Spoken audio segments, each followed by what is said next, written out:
I never imagined I would hear from her again, especially not after 3 years of silence. When my phone buzzed that afternoon, I was finishing paperwork at the shop, grease still on my hands, mind elsewhere. The name on the screen stopped me cold. Eleanor. For a second, I thought it was a glitch, some cruel reminder from the past. Then the message preview loaded. "We need you at our..." It cut off there. No punctuation, no explanation. Just those 4 words dragging me straight back into a life I had buried. 3 years earlier, I had been married to Eleanor for 11 years. We lived a quiet life in a small town outside Leeds. Nothing flashy, nothing dramatic. I worked long hours as a mechanical supervisor. She managed accounts for a local firm. My best friend, Callum, had been part of my life since university.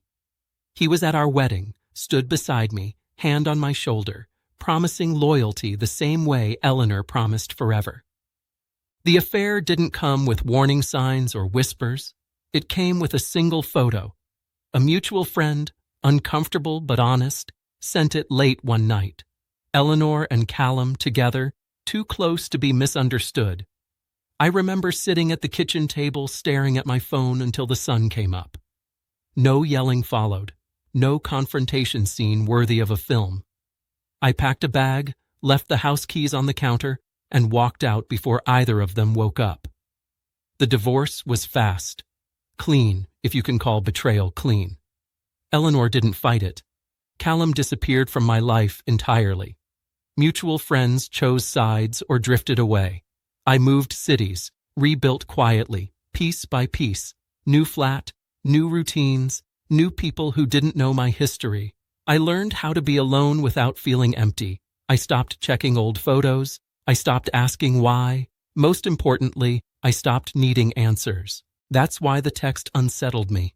It wasn't anger I felt, it was intrusion.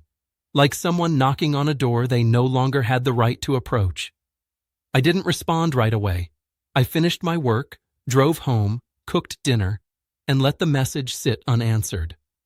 Hours later, another text arrived. "Please, it's important." No apology, no acknowledgement of the past, just urgency. I replied with one word. "Why?" Her response came instantly, as if she had been waiting with her phone in hand. "Callum is sick, very sick.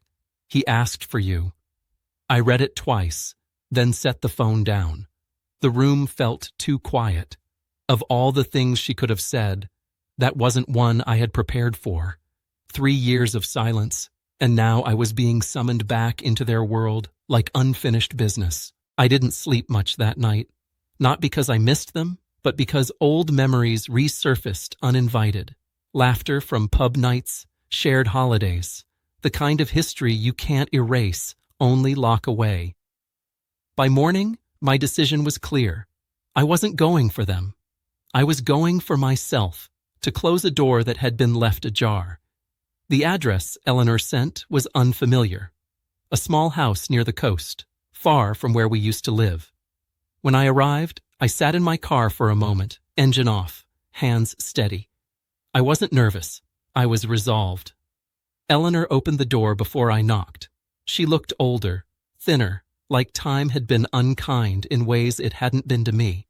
For a second, she seemed surprised that I had actually come. Callum was in the living room, frail, pale, a version of the man I once trusted but barely recognized. He tried to speak, struggled, then gestured for me to sit. Eleanor hovered awkwardly, unsure of her place. That alone told me everything. Whatever life they had built after me wasn't the victory they imagined. "I'm sorry," Callum said finally, voice rough. It wasn't dramatic. It wasn't eloquent. It was late. I nodded, not because I accepted it, but because I acknowledged it existed.